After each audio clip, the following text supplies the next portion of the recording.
মৌলানা লুৎফুর রহমান রহমতুল্লাহ আলাইহি, তেনারই খলিফা ছিলেন হযরতুল আল্লাহ মৌলানা শাহ সুফি মুশফিকুর রহমান সিলেটি রহমতুল্লাহ আলাইহি, তেনারই খলিফা ছিলেন হযরত মৌলানা মুহাম্মদ আলী রায়পুরি সাহেব রহমতুল্লাহ আলাইহি। ওনারা সকলেই বিদায় দিয়ে গেছে। আমরা শাহ সুফি মুশফিকুর রহমান রহমতুল্লাহ আলাইহি নিসবতে আমরা আছি। তেনার খলিফা হইতেছেন আমার ওয়ালিদ সাহেব রহমতুল্লাহ আলাইহি। তিনি এখানে আসছেন শামসাবাদ দরবার শরীফের সাহেব। আমি ওনার বড় সাহেবজাদা, এখন দরবারের দায়িত্ব পালন করছি এবং আমার চাচাদ্বয় এখানে আছেন, দুই চাচা, আমার ভাই জনাব আব্দুল কাদের সাহেব। আল্লাহ তাআলা সকলের সেহাত আফিয়াত নেক হায়াত দান করেন, বলেন আমিন।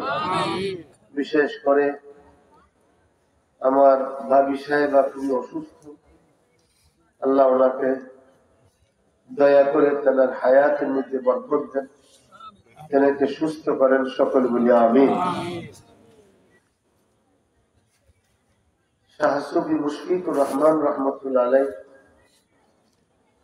তিনি রংপুরে নীলফামারী জলঢাকা থানার খুঁটামারা পূর্ব খুঁটামারা দারুস সুন্নাত গফরিয়া মাদ্রাসা দাওরা হাদিস মাদ্রাসা প্রতিষ্ঠা করে ওই মাদ্রাসার সাথে তিনি শায়িত আছেন। সুবহানাল্লাহ।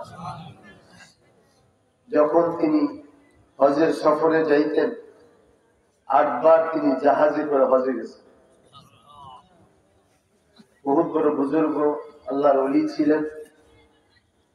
তিনি যখন হজে যাইতেন তখন আমাদের মেহেদীপুরের হুজুরকে তিনি চিঠি লিখতেন যে আপনি আসে আমার দরবারের দায়িত্ব গ্রহণ করেন, আমি তো হজে যাইতেছি, আমার নাম আসতে পারে। উনি যতবার হজে গেছেন ততবার খুঁটামারা হুজুর আমাদের মেহেদীপুর হুজুরকে ওনার জানিসিন সেখানে বানায় আসছেন। সুবহানাল্লাহ। এটা স্বাধীনের আগের কথা বলতে, স্বাধীনের অনেক আগে। খুঁটামারা হুজুর ইন্তেকাল করছেন 69 সালে। যেই দিন উনি দুনিয়ার থেকে পর্দা করছেন, আল্লাহ পাক ওই দিন আবার আমাকে পাঠিয়েছেন। সুবহানাল্লাহ। আবার হুজুর যাওয়ার সময় ওনার গায়ের একখানা চাদর আব্বাকে দিয়ে গেছেন, বলছেন যে এই চাদর আমার নাতিকে দিবা, সে দুনিয়াতে আসবে, আমি দুনিয়া থেকে চলে যাচ্ছি। আল্লাহ নবীদের কারামত শর্ত, বলেন সুবহানাল্লাহ। ওটা আমার হুজুর 69 সালে পর্দা করেছেন। 69 থেকে 2019 পর্যন্ত 50 বছর আমার আব্বা সেই দরবারে দায়িত্ব পালন করছেন। সুবহানাল্লাহ। বরিশালী হুজুরের সাহেবজাদাগণ হযরত মাওলানা আব্দুল কাইয়ুম সাহেব দামাত বরকাতুহু, হযরত মাওলানা ওনার যে সাহেবজাদারা ছিলেন এখানে মেহেদীপুর হুজুরের সাথে যাতায়াত ছিল। ওনার বড় সাহেবজাদা হযরত মাওলানা আব্দুল শাকুর রহমতুল্লাহ আলাইহি, তেনার সাহেবজাদা এখানে আজকে আসছেন। বড় বরিশালী হুজুরের বড় ছেলে মাওলানা আব্দুল শাকুর রহমতুল্লাহ আলাইহি মেজ সাহেবজাদা আসছেন, এই প্রথম উনি এখানে আসছেন। হ্যাঁ, হুজুরের আরেক সাহেব জাদা ছিলেন মাওলানা আব্দুল সালাম সাহেব, উনিও এখানে আসছেন, ওনারই সাহেবজাদা আবার ইনি আসছেন। আবার বরিশালী হুজুরের ভাতিজার ঘরের ছেলে হযরত মাওলানা কিফায়াতুল্লাহ খান সাহেব, উনি অনেকবার আসছেন, ওনারা উনিও আজকে তশরিফ রাখছেন। বরিশালী হুজুরের সব নাতিরা আসছে, আলহামদুলিল্লাহ।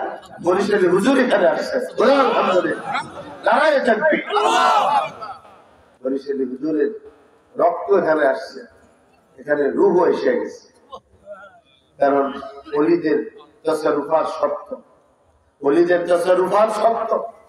ওলিরা পর্দা করলো, পর্দা করার পরেও তারা তাদের তাসাররুফাত তারা করতে পারে। এইটা আহলুস সুন্নাত ওয়াল জামাতের আকীদা। কোটামারা হুজুর চলে যাওয়ার পরে আমাদের মেহেদীপুর হুজুরও চলে গেছেন, প্রায় 43 বছর হয়ে গেছে। সেই হুজুরকে যারা দেখেছেন তাদের মধ্যে এখানে যাদের দাঁড়িয়ে একবারে সাদা হয়ে গেছে তারা বলতে পারে, অন্যরা বলতে পারে না, কারণ 43 বছর আগে চলে গেছে। হ্যাঁ, 45 বছর আগে, অনেক বড় কথা। তারপরে মোহাম্মদ আলী রায়পুরি সাহেব রহমতুল্লাহ আলাইহি, তিনি 84 সালে তিনি ইন্তেকাল করছেন। যখন বরিশালী হুজুর সফর করতেন 81 সালে, আপনার বরিশালী হুজুর যখন সফর করতেন, সিলেটের আসাম থেকে শুরু করে দেওবন্দ, সাহারানপুর, কান্দাহার, কাবুল, আফগানিস্তান, একবারে শেখ কিরগিস্তান, মধ্য এশিয়া পর্যন্ত উনি সফর করতেন। সুবহানাল্লাহ। আল্লাহ তাআলা বরিশালী হুজুরের মধ্যে সেই রুহানি ফায়েজ, রুহানি বরকত এত দিছিলেন, ওই জমানায় আল্লাহ পাক আল্লাহু আলাম বিসওয়াবিহি, আল্লাহ পাকের মূল জানেন, ওই সময়ে 1300 খলিফা ছিল। সুবহানাল্লাহ। পাক ভারত উপমহাদেশে 1300 খলিফা ছিল। তাদের মধ্যে অন্যতম খলিফা ছিলেন কোটামারা হুজুর, অন্যতম খলিফা ছিলেন রায়পুরি সাহেব রহমতুল্লাহ আলাইহি, অন্যতম খলিফা ছিলেন হযরত লুৎফুর রহমান রহমাতুল্লাহ। বলেন সুবহানাল্লাহ। লুৎফুর রহমান সাহেব হুজুরে বড় বুজুর্গ হাস্তি ছিলেন, যার কারণে ওনার দ্বারা জামে গফুরিয়া, ইসলামপুর, ঈশ্বরগঞ্জ, ময়মনসিংহের সবচেয়ে বড় দাওরা হাদিস মাদ্রাসা চলে। কোটামারা হুজুরের দরবারে দাওরা হাদিস মাদ্রাসা চলে, আমি ওই মাদ্রাসার সভাপতি। আবার রায়পুরি সাহেব রহমতুল্লাহ দরবারে জামে গফুরিয়া আমার গাঁও, সেখানে জকিগঞ্জে, সেখানে দাওরা হাদিস মাদ্রাসা। বলেন আলহামদুলিল্লাহ। আল্লাহর ওলিদের যখন মাকবারার সাথে বড় বড় দ্বীনি প্রতিষ্ঠান থাকে, হাজারো ছাত্র সেখান থেকে তৈরি হয়, হাজারো ছাত্র তাদের এই তরিকত গ্রহণ করে তারাও আল্লাহর ওলি হইতেছে, সমাজের মানুষের খেদমত করতেছে। সুবহানাল্লাহ। এই জন্য আজকে আমরা এখানে আসছি, আমাদের ভাই, আমাদের বড় ভাই, এই দরবারের সাজ্জাদ ছিলেন হযরত আল্লাহ, তিনি বড় ওয়াইজ ছিলেন। তিনি যখন বরিশালী হুজুরের দরবারে যাইতেন, তো দাদার দরবারে রাতি গেছে, জিয়ারত করতো 1.5-2 ঘন্টা সময় লাগে। বৈশা ওনার রওজার পাশে বসে এই যে ক্রন্দন করতেন আর দোয়া চাইতেন, তারপরে মাহফিলে বসলে 4-5 ঘন্টা চলে যেত। আল্লাহ পাক শামসুল উলামা হুজুরের মধ্যে সেই নূর, সেই নিয়ামত দান করছিলেন, ঠিক না? আলহামদুলিল্লাহ। এজন্য আল্লাহ রাসূল সাল্লাল্লাহু আলাইহি ওয়াসাল্লাম সাদ করেন, উযকুরু মাহাসিনা মাওতাকুম, তোমাদের মৃতদের ভালো গুণগুলো মানুষের কাছে বর্ণনা করো। সুবহানাল্লাহ। এনার যে গুণ ছিল সেগুলো বলো। এনার কথার ভিতরে লুৎফ ছিল, ওলিদের ফায়েজ ছিল। এজন্য যখন কথা বলতেন, ওয়াজ করতেন, তাফসীর করতেন, ঘন্টা পর ঘন্টা লেগে যাইত, মানুষের মধ্যে কোনো বিরক্ত আসতো না। সুবহানাল্লাহ। মানুষ বিরক্ত হইত না যে এত সময় কেন ওয়াজ করে, কিন্তু উনি তো ঘন্টার পর ঘন্টা আল্লাহর কোরআনের তাফসীর করতেন, আল্লাহ রাসূলের মুহাব্বতের কথা শোনাইতেন। তিনি আল্লাহ রাসূলের মুজাসসাম নমুনায় ছিলেন। বলেন আলহামদুলিল্লাহ। আল্লাহর ওলিরা আল্লাহর নবীর নমুনায়। বলছে বিড়াল দেখতে কেমন? বাঘের মতো। বিড়াল দেখেন না বাঘের মতো না? বাঘের মতো না। তো মুরিদ কেমন হবে? পীরের মতো। আল্লাহ ওয়ালাদের যে হালতটা, যেহেতু হযরত শামসুল উলামা রাহমাতুল্লাহ আলাইহির মধ্যে মেহেদীপুর হুজুরের ফায়েজ ছিল পূর্ণ, আর তেনার ফায়েজ ছিল বরিশালী হুজুরের শরীর থেকে রুহানি ভাবে। এই জন্যে বরিশালী হুজুরের রেসপন্স ছিল শাহ সুফি সদরুদ্দীন যশোরী রাহমাতুল্লাহ আলাইহির কাছে। তিনি খলিফা ছিলেন মুজাদ্দিদ জামান আবু বকর সিদ্দিক আল কুরাইশি ফুরফুরাবি রাহমাতুল্লাহ আলাইহি। সুবহানাল্লাহ। তিনি খলিফা ছিলেন রাসূল নোমা শাহ সুফি ফাতিহ আলী ওয়াইসি রাহমাতুল্লাহ আলাইহি। সুবহানাল্লাহ। যিনি বিশ্ববিখ্যাত কবিতা লিখেছেন, মশরিকে হুব্বে মুহাম্মদ মাতলায়ে দীওয়ানে মা, মশরিকে হুব্বে মুহাম্মদ মাতলায়ে দীওয়ানে মা, मतलाए खुर्शीद इश्क सीनाए सो जालिमा তিনি কবিতা লিখছেন ওয়াইসিয়া আজ দিন ও ইমা কি কদর দানি মে বাস ওয়াইসিয়া আজ দিন ও ইমা কি কদর দানি মে বাস दीन मा हुब्बे मोहम्मद दीन मा इश्क़े मोहम्मद हुब्बे उ ईमान मा सुबहानाल्लाह তিনি রাসূলের ইশকের কথা বলছেন তিনি রাসূল নুমা ছিলেন তিনি চক্ষু বন্ধ করেই প্যারা নবীর দরবার তেনার সামনে হাজির হয়ে যেতেন তিনি রওজা আকারে হাজির হয়ে যেতেন সুবহানাল্লাহ ওলিদের পাওয়ার আল্লাহ দিয়েছেন ওলিরা উঠতে পারতেন এটা উড়ে যাওয়া এটা কোনো আপনার বড় কোনো কিছু না আল্লাহ নবীর এটা পারতেন কিছু লাগে না চক্ষু বন্ধ করলে ওনারা ওনাদের কায়া এখানে থাকতো রুম চলে যেত এখানে নামাজ পড়তেন মক্কা শরীফ নামাজ পড়তেন মদিনা শরীফ হযরত হাজী আমদাদুল্লাহ মুহাজির মক্কি রাহমাতুল্লাহ আলাইহির কথা ওনার খলিফারা বলছেন তো আমরা মক্কা শরীফ গিয়ে দেখছি হুজুরে দেখা যায় আবার কি জানি মদিনা শরীফ গেছি দেখি হুজুর এখানেও আছে কিভাবে এটা সায়রে আফাকি এটা আমাদের তরিকতে লেনে ফায়েজও আছে মুরাকাবাও আছে যে সমস্ত সায়রে আফাকি সারা দুনিয়া সায়েদ করতে পারে কিছু লাগে না আল্লাহ ওলিদের সেটা পাওয়ার আল্লাহ পাক দিয়ে দেয় তো তুমি যখন আল্লাহর হইবা তো আল্লাহ তাআলা तमाम কায়নাত তোমার বানায় দিব সুবহানাল্লাহ এক ওলি আল্লাহ বড় সাহেবের দরবারে আসছে উনি জঙ্গল থেকে বাঘ একটা ডাক দিছে আসো তো বাঘ একটা পিঠে উঠা বড় সাপের ছড়ি বানায় লাঠি বানায় আসতে বড় সাহেবের কাছে তো বড় সাহেবের কাছে আসছে আইসা উনি বাঘ বাইন্দা হুজুরের সাথে দেখা করতে গেছে আইসা থেকে বাঘ খেয়ে ফেলছে বড় সাহেবের দরবারে কুকুরে একটা তো একটা পাওয়ার কম না পাওয়ার আছে কারামতুল আউলিয়া হাক্কুন ওলিদের বুজুর্গ কি ওলিদের কারামত কি সত্য বুঝতে হবে সব তরিকত ছাড়া এগুলো বুঝে না মানুষ মানুষ অন্যরা বললে ওরা হাসে এটা কথা না ফরমানি কথা না এটি আসল কথা যেখান থেকে আসছি আল্লাহ পাকের যে জগৎ থেকে আমরা আসছি রুহানি জগৎ থেকে ওই রুহানি কথাই আমাদের রুহের খোরাক দিনের খোরাক এগুলো শুনলে ভালো লাগে সময় কমতে যায় বোঝা যায় না আল্লাহু আকবার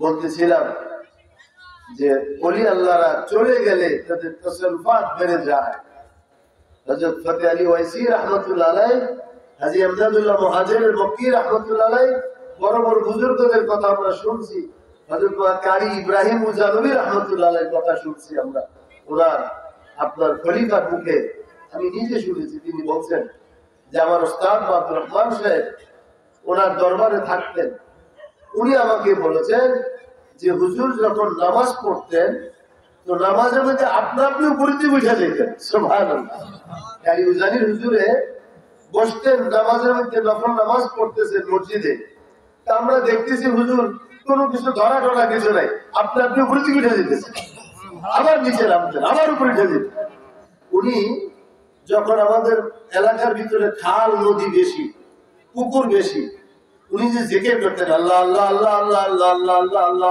আল্লাহ জিকির করতে থাকতেন এই জগতে তো আমরা এখন নাই হযরত আমাদের মুক্তাদা আল্লাহ শাহ ওলিউল্লাহ মুহাদ্দিস দেহলভী রাহমাতুল্লাহ আলাইহি তিনি প্রতিদিন 50,000 বার আল্লাহ আল্লাহ আল্লাহ আল্লাহ করতেন সুবহানাল্লাহ 50,000 আমরা তো জিকিরের ময়দানে নাই শুধু সমালোচনার ময়দানে তো উজানির হুজুর জিকির করতেন জিকির করতে করতে বাড়ির সামনে খাল উনি প্রায় খালের মধ্যে হাইটে যেতেন কোনো সময় কোনো হাতটা টাটকা কিছু লাগতো না সুবহানাল্লাহ উজানির হুজুর হাইটে যেতেন পুকুরের উপর দিয়ে হাইটে গেছেন বেত মোড়া আছে না বেত মোড়া বেত গাছ উনি জিকির করতেছেন আল্লাহ আল্লাহ আল্লাহ আল্লাহ আল্লাহ আল্লাহ আল্লাহ হাইটে যেতেন বেত মোড়া দিয়ে ওই পাশে চলে গেছেন কোনো খোঁচা খোঁচা কিছু লাগে নাই সুবহানাল্লাহ উনি আল্লাহ আল্লাহ আল্লাহ করতেছে রাস্তা তো ওদিক দিয়ে ঘুরানো ওনারই খেয়াল নেই পুকুরের উপরে হাইটের পাশে চলেছে পানিও ভিজে নেয় পা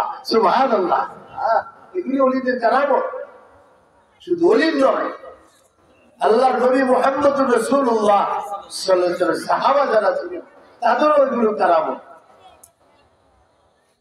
যখন সাহাবায়ে কেরাম যখন স্পেন বিজয় করতে গেছেন, টাইগ্রিস নদী পার হয়ে ওই পার যেতে হবে, খরস্রোতা নদী, কোন আপনার নৌকা নাই, কিছু নাই, পার হওয়া যায় না, এত স্রোত বাসায় নিয়ে যায়, এত স্রোত। আমাদের এই খালটা যেমন খুব গভীর, তাই না? এই নদীটা কিন্তু অনেক গভীর। এটা কি নদী? হ্যাঁ, যমুনা নদীর খাল, খুব খরস্রোতা নদী খাল। তো এইরকম টাইগ্রিস নদী খুব খরস্রোতা। তো সেনাপতি বলতেছেন সমস্ত সৈন্যকে আমাদেরকে টাইগ্রিস নদী পার হয়ে আফ্রিকায় যেতে হবে, স্পেনে যেতে হবে। তো বললো আমাদের তো কোনো বাহন নাই, কিভাবে যাব? তখন খেলাফত সেনাপতি বললেন যে আব্দুর রহমান ইবনে দাখিল, গালেবান হয়তো অন্য কোনো নাম হইতে পারে, আমার মুখস্থ নাই। তো তিনি সেনাপতি বললেন যে সমস্ত সৈন্যদেরকে বললেন, সাহাবা এবং তাবেঈ, যে তোমরা নদীর উপর দিয়ে ঘোড়া দৌড়ায় দাও, টাইগ্রিস নদীর উপর দিয়ে ঘোড়া ছাড়ো। বা সেনাপতি ঘোড়া নিয়ে সামনে যখন লাফ দিয়ে পানিতে পড়ছে, পানির উপর দিয়ে ধুলা উড়াইয়া ওই পার চলে গেছে। সুবহানাল্লাহ, মুসলমানরা ওই পার গেছে। আল্লাহু আকবার। একজন বলল যে মহামান্য সেনাপতি, ঘোড়া যখন পানির উপরে দৌড়াইতেছিলাম, হঠাৎ করে আমার একটা কাঁসার বাটি ব্যাগ থেকে পানিতে পড়ে গেছে। সাথে সাথে সেনাপতি বললেন, মুজাহিদের আল্লাহর পথে যারা চলে তাদের কোনো জিনিস হারায় না, তুমি পেয়ে যাবে। যখন তারা নদী পার হয়ে ওই পার গেল, যাওয়ার আগেই বাটিটা ওই পার পৌঁছে গেছে। এই জন্যে ওলিদের কারামত। আজকে আপনারা আসছেন আল্লাহর ওলি রুহানি দোয়া নেওয়ার জন্য, ওনার স্মরণে সারা থাকতে পারবো তো ইনশাআল্লাহ? থাকবো তো ইনশাআল্লাহ? আল্লাহ কবুল করবেন, আমিন। আমাকে টেলিফোন করছে, যদিও আজকে আবহাওয়া খারাপ, যেহেতু ভাই স্মরণে, এই জন্য আমি আসছি যে অন্তত কোনো সময় একবার আমি জিয়ারত করে গেছি, আবার মনে চাইল যে জিয়ারত করি এবং আপনাদের সাথে একটু মিলিত হইলাম। আল্লাহ আমাদের হাজিরিকে আল্লাহর ওলির রুহানি দোয়া নেওয়ার জন্য কবুল করেন, বলেন আমিন। আমরা ওনাদেরকে কিছু দেওয়ার জন্য আসিনি, আমরা ওনাদের থেকে নেওয়ার জন্য আসছি। ওনাদের থেকে আমরা ওনাকে কি দিব? ওনারা তো আল্লাহর ওলি। আল্লাহর ওলিদেরকে আল্লাহ পাক বলছেন, লা খাউফুন আলাইহিম ওয়ালা হুম ইয়াহজানুন, তাদের কোনো ভয় নাই, তাদের কোনো চিন্তাও নাই। তো সুতরাং আল্লাহর ওলিদের যেহেতু ভয় চিন্তা নাই, তারা আল্লাহর মহব্বত নিয়ে আল্লাহর কাছে ফিরে গেছে, সুতরাং তাদের কাছ থেকে আমরা দোয়া নেব। আমরা আসিয়া যখন জিয়ারত করি, আল্লাহ তাআলা তার রূহ মুবারকে আমাদের কথাটা পৌঁছে দেয়, আর তিনি সেখানে রূহের জগতে আলমে বারজাখে আমাদের জন্য দোয়া করেন। সুবহানাল্লাহ। আসুন হাজিরিন, সফর মাসের আজকে দ্বিতীয় জুমাবার গেল, মুহররম মাসের আগে বিদায় হয়ে গেছে। আমি আপনি সকলেই শামসুল হুদা রাহমাতুল্লাহ আলাইহির মতো দুনিয়া থেকে সফর করে আখিরাতের সফরের যাত্রী, ঠিক কিনা? এই জন্য আজকে ওনার ইন্তেকাল থেকে শিক্ষা গ্রহণ করি, কাফা বিল মাউতি ওয়াইজা, একটা মৃত্যু আপনার আমার উপদেশ গ্রহণের জন্য যথেষ্ট। ইজা হামালতা জানাজাতান ইলা কবরিন ফাআলাম আন্নাকা বা'দাহা মাহমুল। হযরতে বাহলুল মাজরুব খলিফা হারুন রশিদের দরবারে থাকে। খলিফা হারুন রশিদ কি বলল, হারুন রশিদ জানাজা যখন উঠাও এখান থেকে কি শিক্ষা নাও? খলিফা বললেন, কি শিক্ষা নিব? জানাজা উঠাই, জানাজা পড়াই, কবরে রেখে দেই। তো না, এটাই শিক্ষা নয়, বরং এই শিক্ষা হইল যা হামালতা জানাজাতান ইলা কবরি ফাআলাম আন্নাকা বাদাহা মাহমুলু। যখন তুমি কবরস্থানের দিকে কোনো জানাজা বয়ে নিয়ে যাও, মনে রেখো এরপরে তোমাকে এইভাবে বহন করা হবে। मौत को तुम दूर समझते, मौत है हरदम करीब, मौत तुमको ना देगा लभाने के लिए। मौत के তোমরা দূরে মনে করো, মৃত্যু দূরে নয়, মৃত্যু এত কাছে। যখন মৃত্যু আসবে তুমি তোমার ঠোঁটটাকে তখন নাড়াতে পারবে না। আল্লাহর ওলি হযরত আল্লামা শামসুল হুদা রাহমাতুল্লাহ আলাইহি সারা জীবন মানুষকে আল্লাহর পথে আহ্বান করেছেন। আজকে মসজিদের পাশে তিনি আরাম করতেছেন। আমার আব্বাজান তেনারি চাচা আলহাজ হযরত মাওলানা শাহ সুফি শামসুল হক রাহমাতুল্লাহ আলাইহি তিনিও শামসাবাদে আরাম করতেছেন। এরকম ভাবে বরিশালী হুজুর বরিশালে আরাম করতেছেন, কুটামারা হুজুর রংপুরি ফ্যামিলিতে আরাম করতেছেন, রায়পুরি সাহেব রহমতুল্লাহ আলাইহি জকিগঞ্জে আরাম করতেছেন। ওনারা আমাদেরকে পথ দেখায় গেছেন। আমরা যেই পথে চলেছি তোমরা ওই পথে আসো। আল্লাহর জিকির ছাড়া তোমাদের কোনো পথ নাই। ওনারা আল্লাহর জিকির করে করে আল্লাহর রহমতের কোলে উঠে গেছে। সুবহানাল্লাহ। সন্তান যেমন মা মা করে মায়ের কোলে উঠে যায়, বান্দা আল্লাহ আল্লাহ আল্লাহ আল্লাহ জিকির করতে করতে আল্লাহর কুদরতের কোলে উঠে যায়। সুবহানাল্লাহ। আসো মুহাব্বতের সহিত কিছু সময় কাদিয়া তরিকার জিকির করে নেই। আল্লাহ সুবহানাহু ওয়া তাআলা বলেন, উযকুরুল্লাহ যিকরান কাসীরা ওয়াসাব্বিহুহু বুকরাতাও ওয়া আসীলা। হে আল্লাহর বান্দা বান্দীরা, অধিক আল্লাহর জিকির করো। সকাল সন্ধ্যা তোমার মালিকের মনিবের বরত্ব মহত্ব, তেনার স্তুতি, তেনার প্রেম ভালোবাসা তুমি বর্ণনা করো। মনে রাখবো রে ভাই, দুনিয়ার জীবন ক্ষণিকের। আজকে সফর মাস, আমার নবীর সুস্থতার শেষ মাস। নবীজি হজ থেকে ফিরে মাত্র ৭৯ দিন হায়াতে ছিলেন। কতদিন? ৭৯ দিন হায়াতে ছিলেন। আল্লাহ রাব্বুল আলামিন যখন আয়াত নাযিল করলেন, ইযা জাআ নাসরুল্লাহি ওয়াল ফাত ওয়া রাআইতান নাসা ইয়াদখুলুনা ফি দীনিল্লাহি আফওয়াজা। আয়াত যখন নাযিল হলো, আল্লাহ রাসূল বুঝতে পারলেন আমার দুনিয়া থেকে যাওয়ার সময় হয়ে গেছে। আল্লাহ পাক যেই জন্য আমাকে পাঠাইছে ওই কাজ কমপ্লিট হয়ে গেছে, এখন আমাকে যেতে হবে। নবীজি বুঝে ফেললেন ইন্তেকালের ৮ দিন আগে আয়াত নাযিল হলো, তাকু ইয়াওমান তুরজাউনা ফিহি ইলাল্লাহ সুম্মা তুওয়াফা কুল্লু নাফসিন বিমা কাসাবাত ওয়া হুম লা ইউযলামুন। আল্লাহ তাআলা আয়াত নাযিল করলেন, নবীজি বুঝতে পারলেন দুনিয়া থেকে চলে যেতে হবে। আল্লাহ পাকের নবী দুনিয়া থেকে যাওয়াটা এটা আমাদের জন্য দলিল। ইয়া নাফসু লা তাগরুরকা বিতানাউমিন, এ আত্মা দুনিয়ার চাকচিক্যে ধোঁকার মধ্যে পড়িও না। ইয়া নাফসু লা তাগরুরকা বিতানাউমিন, হে আত্মা দুনিয়ার চাকচিক্যে মোহে তোমরা ধোঁকায় পড়িও না। ওয়া আমরু ইউনফাদু ওয়াল মালু ইয়াজুর, তুমি যে মাল নিয়া বড়াই করো, ফখর করো, এই মাল একদিন তোমার হাতছাড়া হইয়া যাবে। যাবে কি যাবে না? এরকম ঘটনা আছে না সমাজে? টাকা কামাইছে বহু, দর্শন করে দেখাইতে পারে না টাকা, ব্যাংক ব্যালেন্স করে রাখছে বহু, দেশ বিদেশে ব্যবহার করতে পারে না। আছে না নাই? শত শত কোটি টাকার মালিকেরাও পলায়া রইছে, ঠিক নেই? তাইলে বোঝা গেল সম্পদ মানুষকে শান্তি দেয় না, শান্তি দেয় আল্লাহর ভয়, আল্লাহর মুহাব্বত। সুবহানাল্লাহ।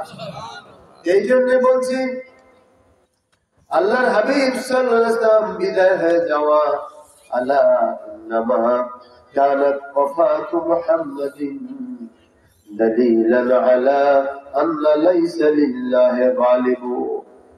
বলতেছেন কবি, ও দুনিয়ার মানুষ জেনে রাখো, পেয়ারা নবী বিদায় হয়ে যাওয়াটাই তোমাদের জন্য দলিল, তোমরা আল্লাহর উপরে কেউ বিজয়ী হতে পারবে না।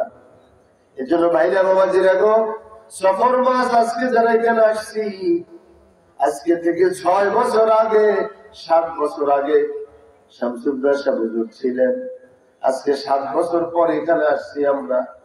দরবার সবকিছু ঠিকই আছে সাজানো, তিনি দুনিয়াতে নাই, ঠিক নেই। এই জন্য আমরা ইজাজত তো আলাদা বাদা তুলে যেতে না বিহা ফাকাত মুসাদিকি ওয়াল বিলাদু কামা হিয়া। আমি যখন দীর্ঘ সময় পরে কোন এলাকায় যাই, দেখতে যাই, জিয়ারতে যাই, আমরা আবার অনেক আপন বন্ধু বান্ধবদের হারিয়ে ফেলি, কিন্তু ওই বাড়িঘর সবকিছু এইভাবেই থাকে। এই মাঠে কত ওয়াজ হয়েছে, কত অলি বুজুর্গরা আসছে, এই স্টেজে আল্লামা শামসুল হুদা রাহমাতুল্লাহ আলাইহি কত বয়ান করছেন। আজকে স্টেজ ঠিকই আছে, তিনি দুনিয়াতে নাই, ঠিক না? এজন্য হাজিরিন, তার ইন্তেকাল আমাদের জন্য দলিল, আমরা চিরকাল থাকতে পারবো না, আল্লাহর কাছে ফিরে যেতে হবে। যে মালিকের কাছে ফিরে যাব, সে মালিককে ডেকে ডেকে আপন করে নিতে হয়। সন্তান যেমন মা মা করে আওয়াজ দিলে মা খুশি হয়ে যায়, সন্তানকে কোলে নেয়। আল্লাহর বান্দারা যখন আল্লাহরা বান্দারা আল্লাহ আল্লাহ করে যখন আওয়াজ দেয়, তখন আল্লাহ পাক ওই বান্দা বান্দীদেরকে তার রহমতের কোলে উঠায় নেয়। সুবহানাল্লাহ। আসেন কিছু সময় আল্লাহর জিকির করি। আল্লাহর জিকিরই হলো মাহফিলের প্রাণ। হাজারো ওয়াজ হইল, দিল তৈরি হয় নাই, দিল ঘামে নাই, লাভ নাই। কিছু সময় জিকিরের দ্বারা যদি দিল ঘামে, চোখে পানি আসে, মাহফিল কামিয়াব। এজন্য আসেন চক্ষু বন্ধ করিয়া নেই।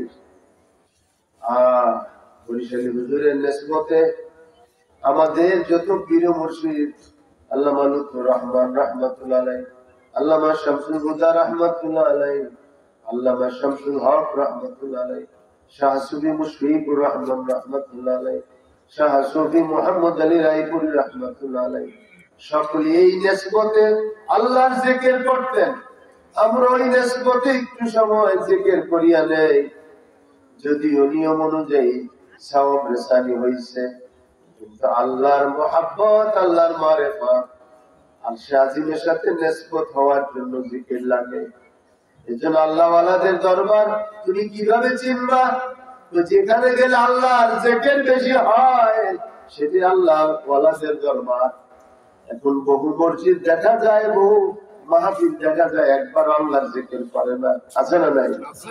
কিন্তু আল্লাহর রহমত, আল্লাহর মেহেরবানি, মেহেদীপুর দরবার, বরিশালী হুজুরের দরবার, ফুটাপাড়ার দরবার, শামসাবাদের দরবার, দিন রাত সেখানে আল্লাহর জিকির হইতে থাকে। আল্লাহর জিকিরের দ্বারা বান্দা আল্লাহর নৈকট্য অর্জন করে। চক্ষু বন্ধ করে নাও, নিয়ত করে আমি আমার কলবে তোর মুতাজ্জা আছি, আমার কলব আমার পীর দাদা পীর কেবলার কলবে রসুলা হইয়া হযরত মাহবুব সুবহানী কুতুব রব্বানী গাউসুল আযম শেখ সৈয়দ মহিউদ্দিন আব্দুল কাদের জিলানী রাহমাতুল্লাহ আলাইহি বলো, ভাই আল্লাহ পাকের আরশে তোর মুতাজ্জা আছি। আল্লাহ পাকের আরশ হইতে কাদিয়া তরিকার নিসবত অনুযায়ী আল্লাহ আল্লাহ, এক জরবি, দুই জরবি, তিন জরবি, চার জরবি জিকিরের ফায়েজ আমার কলবে জারি হোক। আল্লাহ মুহাব্বতে সহিত আমার কলব আল্লাহ আল্লাহ বলো। চক্ষু বন্ধ করিয়া লাও, অন্তরের দিকে খেয়াল করো। বাম দুধের জলগুলি সে কলম লতিফা হইতেছে, কলম ইসমে জাতের ধাক্কা লাগাও। জঙ্গে দিল আশায় কালে লা পাকি কুন, সিনা বাতে গে মুহাব্বত চাকে কুন। আল্লাহর জিকিরের দ্বারা দিলের ঝড় দূর করিয়া দাও, মুহাব্বতের ধাক্কা লাগাও কলবে, ময়লা পরিষ্কার হইয়া যাইব। তোমার আয়নার মতো কলম পরিষ্কার হইয়া যাইব। চক্ষু বন্ধ করবা, চোখ থেকে পানি পড়বে, মদিনার নবীর সাথে নিসবত হইয়া যাইব। সুবহানাল্লাহ। মদিনার নবীর সাথে নিসবত হইয়া গেলে সেখান থেকে আরশে আজিম পর্যন্ত তুমি সবকিছু দেখতে পারবা। চশমে রওশন কুঞ্জে খাকে আউলিয়া, চশমে রওশন কুঞ্জে খাকে আউলিয়া, তাববিনী ইবতিদা তা ইন্তেহা। আল্লাহর ওলিদের কদমের ধুলা তোমার চোখের মধ্যে লাগায়া মুরাকাবার মধ্যে বসো, চক্ষু বন্ধ করিয়া বসো। দেখবা তুমি ইবতিদা থেকে ইন্তেহা আরশে আজিম পর্যন্ত দেখা যায়। সুবহানাল্লাহ। এজন্য আল্লাহর ওলিদের কাছে যখন আসরে ভাই মুহাব্বতের সহিত কলব লতিফা গুলো যতগুলো লতায়েফ আছে এগুলির মধ্যে জিকির করিয়া তয় কইরা নিবা। আসা যাওয়া কল্লা জিকির করিয়া দিলটা তৈয়ার করো নাই, আসা যাওয়া সার্থকতা নাই। আর আসছো সবক বদলে বদলে নিয়া আল্লাহর জিকির করিয়া মাকাম গুলো তয় করছো, তোমার মাকাম আল্লাহর দরবারে অনেক উপরে হইয়া যাইব। এই জন্য আল্লাহর ওলিদের কাছে আসলে আল্লাহর জিকির করতে হয়। আল্লাহ পাক সুবহানাহু ওয়া তাআলা আল্লাহর জিকিরকারীদের মহব্বত করেন। ওয়াযাকিরিনাল্লাহা কাসীরান ওয়াযাকিরাত আ'আদাল্লাহু লাহুম মাগফিরাতান ওয়া আজরান আযীমা। যারা আল্লাহর জিকিরকারী নয় তাদের জন্য আল্লাহ ক্ষমা এবং জান্নাত প্রস্তুত রাখছেন। সুবহানাল্লাহ। এজন্য মহব্বতের সহিত জিকির করো বাবাজি। আর স্মরণ করো আজকে এমন একটা দিন, কারো বাড়িতে বিবাহ শাদী হইতেছে, আনন্দ বইয়া যাইতেছে। আমার আজকে এমন একটা দিন, কারো বাড়িতে বাপ বিদায় হইয়া গেছে, কারো বাড়িতে মা বিদায় হইয়া গেছে, সন্তানেরা ফেল ফেল করিয়া তাকে রইছে। ওই বাচ্চাটা আজকে একটা পোস্টের মধ্যে দেখলাম মা মারা গেছে, ছেলেটা এমন বেকার আর ছোট্ট বাচ্চা মায়ের কবরের কাছে যে বৈশা রয়েছে, কবরের উপরে বৈশা রয়েছে বাচ্চাটা। এই জন্য বলতেছিলাম বাইরে সন্তানরা বুঝে না, ছোট্ট মানুষ ডাক দিয়া বলে আব্বাকে, আব্বা আম্মা কোথায় যায়, আম্মাকে আমার ঘরে আর খাওয়াইব না, আম্মাকে আমাদেরকে লোকমা দিলে খাওয়া দিব না, মাকে আমার ঘরে গোসল করায় দিব না, মা কি আমাকে কাপড় চোপড় পরায় দিব না। আহা, দুনিয়ায় মায়ের চেয়ে মায়া কান্নেওয়ালা আল্লাহ তার রাসূলের পরে আর কেউ নাই। এই জন্য আল্লাহ পাক কোরআনের মধ্যে বলছেন মায়ের হক বেশি, 3 বার বলছেন নবীজি হাদিসে। মায়ের হক বেশি, মায়ের নার কাটা সন্তান মার যে পেট থেকে বাইরেছে, ওই মারে যদি নিজের চামড়া কাইটাও যদি জুতা বানায় দেয় তার দুধের ঋণ পরিশোধ হবে না। ছোট্ট বাচ্চা বোঝে না, মায়ের লাশের উপরে আশ্রয় পড়ে আর বলে আব্বা গো আমার আম্মাই কই যায়, আম্মাই ওঠে না কেন, কাঁদতে থাকে, হাউমাউ করে কাঁদে। আবার কারো বাড়িতে বাপ বিদায় হয়ে গেছে, মায়ের কাছে সব সন্তানেরা আসে, আব্বাই কই যায়, আমার জন্য কি আর মজা আনবে না, আমার জন্য কি বাজার থেকে কাপড় আনবে না। প্রতিদিন বাপ না চাইতে বাজার থেকে ফল ফলাদি বিস্কিট সবকিছু নিয়ে আসছে। আজকে তো বাপ বিদায় হয়ে গেছে। হায়রে জীবন, মরে গেলে কে কোথায় পরে রবে, ছবি না তোরে হীরা পরে ভয়ে পালাবে। ইষ্ট কুটুম পরিবারে রেখে আসবে ঘাটে করে, ইষ্ট কুটুম পরিবারে রেখে আসবে ঘাটে করে, একা তোকে ফেলে আসবে অন্ধকার করে। হায়রে জীবন, মরে গেলে কে কোথায় পড়ে রবে। মনে তোর নতুন বিয়ে হবে, মনে তোর নতুন বিয়ে হবে, বড়ই পাতার পানি দিয়ে গোসল করাবে, মনে তোর নতুন বিয়ে হবে। এই জন্য আজকে কারো বাড়িতে কান্নার রুল পড়িয়া গেছে, আব্বা আম্মার নতুন সাজন দিয়া গোসল করাইয়া আতর দিয়া এইরকম আল্লাহ বান্দা বান্দি করে কাপড় দিয়া কাপড় দাপড় করিয়া নিয়ে যায় জানাজা শেষে অন্ধকার মাটি বেড়াইতে আসে। ডাইনে মাটি, বামে মাটি, নিচে মাটি, উপরে বাঁশের মাথা দিয়ে মনে মনে মাটি চাপায় দেয়। আর এই বৃষ্টিপাত দিন যখন কেউ মারা যায়, গত 2 দিন আগে আপনারা দেখেছেন একই পরিবারের 7 জন একসাথে পানিতে পড়ে মারা গেছে। এই জন্য বাইরে বৃষ্টি বাদলার দিন কবর যখন খুঁজে কবরে পানি এসে যায়, বল দিয়া পানি হেসেই যা, কবরে শোয়াইতে শোয়াইতে পানি কান মুখ দিয়া পানি ঢুকে, অনেক সময় কলা গাছ ভিতরে দিয়ে শোয়া যায়, তারপরে পানি ওঠে। আজকে আমি এত আরামে আছি, আপনি আছেন, আজকে যদি আমার রাতে মৃত্যু হয়, সাথে সাথে ওই অন্ধকার কবরে শোয়া। কারোর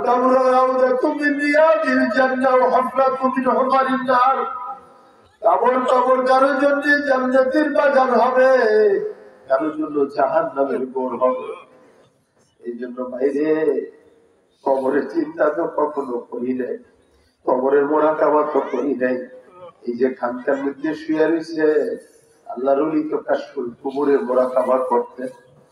হযরতে ফুটামারা হুজুর বরিশালী হুজুর কাশফুল কুবুরের মোরাকাবা করতেন, কবরের হাল ওনারা দেখতেন, মাঝে মধ্যে আহ করে চিৎকার করে উঠতেন, ভিতরে হাল হয়ে যাইত, কবরের অবস্থা বুঝতে পারতেন।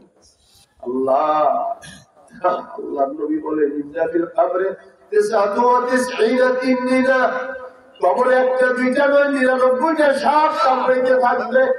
একটা ঘাস সাপ যদি দুনিয়ায় শ্বাস করতো, এই সমস্ত গাছগাছালি জ্বলিয়া ছাই হইয়া যাইত। এমন এমন বিচ্ছু কামড় দিবে, 40 দিন বিচ্ছুর কামড় শরীরে থাকবে। খোরাসানের ওটের মতো বিচ্ছু হবে, কামড় দিয়া গোস্ত ছিঁড়িয়া ফেলবে। এত কঠিন হবে রে ভাই। এই জন্য কবরটা কি বলে, আনা বাইতু দুধ আনা বাইতু দশা। ও আল্লাহর বান্দা বান্দিরা, কোন খেয়ালে আছো, কোন দিকে ঘুরতেছো? আমি তো নিঃসঙ্গতার ঘর, আমি পোকামাকড়ের ঘর, আমি সাপ বিচ্ছুর ঘর। কেমনে তুমি আমার মধ্যে আসবা? প্রস্তুতি নাও, তাড়াতাড়ি প্রস্তুতি নাও। থাকিতে জীবন কররে সাধন, মরণের পরে পারিবে না আর। এজন্য